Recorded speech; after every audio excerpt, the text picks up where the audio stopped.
Yes, guys, welcome back to Chelsea Fan TV. Welcome back to another episode of 5 Things We Learned. And we won again. We won again.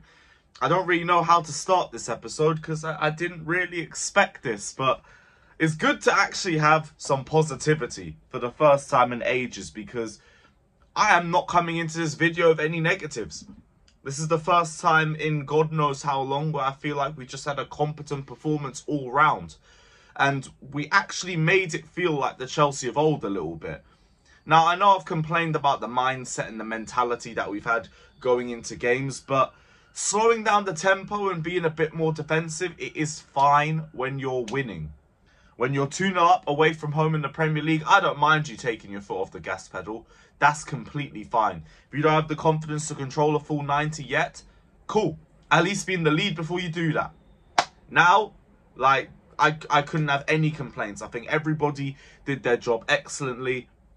Defensively, we were solid all game. Midfield absolutely controlled the game. Going forward, we buried our chances. For the first time in ages, we buried our chances. I thought it was going to be the same Chelsea of old in the first 20-30 minutes, because we just weren't creating anything in the final third. Mudryk looked a little bit sloppy. Broja looked like he lacked sharpness. Thought it was going to be a little bit of a frustrating performance, but then Colwill finds Mudryk in a brilliant position. He maintains his composure, he puts the ball in the back of the net, gets his first goal for Chelsea in competitive football. We're not going to count the friendly now. And he didn't need a penalty to do it. So big up to Mudryk. First thing I want to say, and I want to touch on him, it's going to be my first point.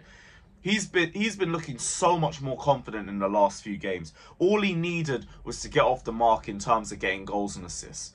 And now he's finally started adding that. Hopefully he can continue to build on it in the next few games. But you could see what the goal meant to him, because he was a little bit sloppy before that. After the goal, the confidence picked up. He was a much better player. He was taking on players better. He was continuing possession on a much better rate too. Couldn't ask for more from him. Just please keep it up, and we need players to turn up for the next coming games as well, because everything after the international break is looking difficult. Second point, I want to touch on the midfield as a whole, because we finally saw the Caicedo and Enzo pivot, and we saw what difference it makes when you put them two together. Caicedo is just a defensive phenomenon, and it's been so long since we've had a player of that profile in the squad, and this is exactly why we pursued him throughout the summer. All he did was just break up play, make the job that much easier for the likes of Disasi and Silva, and it meant that we controlled the midfield that much more. It's a very simple role, but it's so effective in this team because we've lacked this position for so long. We've spoken about having no DM or no deep-lying player and the impact that it has for us in games. Caicedo is the answer to all of our problems. And Enzo, I don't really need to say too much about him. We know what we're going to get with him. He's good defensively. He can bring the ball forward, and he's got an insane pass in him. When you complement that with Caicedo's defensive abilities, that crazy. Worth every single penny. And we can't talk about the midfield without moving on to point 3. He's going to get his own point, because I am very critical of him, so I'm going to praise him when the opportunity comes for it too. Conor Gallagher was immense. Absolutely immense today. And I genuinely couldn't ask for more from him. All I've asked is for on-the-ball attributes as well as the off-the-ball ones. And today, brilliant touches, strength on the ball.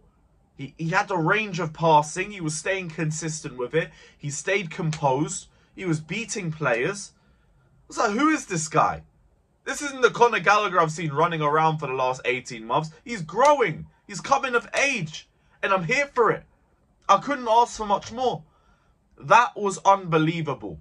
Just keep it up and keep showing that consistency. Because if you play like that every week, I understand why Poch starts you. I will not make any complaints at all. I just need to see that performance more. You guys know where the standard is now.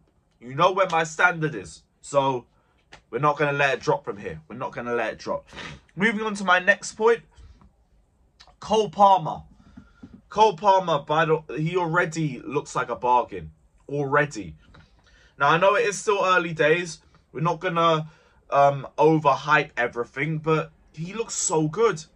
He looks so good on the ball. And I get he's not really the fastest, but he makes up for that with his decision making, with his football IQ, with his passing, with his willingness to shoot if he's in a good position. There's so many positive areas to his game that something as minor as pace doesn't really matter. He's come into this team. He looks so intelligent already. He's fit into the midfield like a glove. Cole Palmer looks like an absolute bargain signing as of right now. I'm not going to say City are dumb for letting him go. I get why he left. Doku came in and he needed some game time, so he came to Chelsea. But this is a deal that just suited all parties. It's as simple as that. Just suited everybody. I'm glad that we got Cole Palmer in. That's another big win for the data analysts. And we move. Now, my final point before we wrap up is the run of games coming up. Because it's not looking good. It's really not looking good. But I am interested as well. I want to see who steps up. In tough times, like what's going to come up soon, you're going to see who steps up and who kind of folds under the pressure. Now, I'm not going to name any names, but I'm just very interested to see who steps up. Because now we're finally starting to play with a bit of confidence. Now we're finally starting to play with a bit of belief. You need that as a bare minimum going into those runner games. Just so you can have some faith that you might be able to take something out of the game. We go to Burnley before the international break. We must win. No ifs, no buts, no maybes. Get the performance, get the victory. And then everything after that, we'll see what happens. They're all still must-win games. But we're all smart enough to know we're not going to win all of them. But let's handle every performance a game at a time. And let's show an account of ourselves. We can go into those games and get results. We can make Stamford Bridge a fortress again. We can go to Tottenham away and get a result. God willing. God willing. But we need to see what happens. Let's not jump to conclusions this early off just a couple of wins. Let's keep building on it. Let's keep building confidence. Let's keep getting another run of games ahead. So yeah, big up to everybody that's locked in. It's been another episode of 5 Things We Learned. Finally, after a Premier League victory. We got now Domino's and everybody else will be taking the piss out of us, thankfully. And we will see you guys for the CFTV pod. Big up to everybody that's locked in. Hit the like button, subscribe and all of that. And we'll see you guys soon. Up the Chelsea.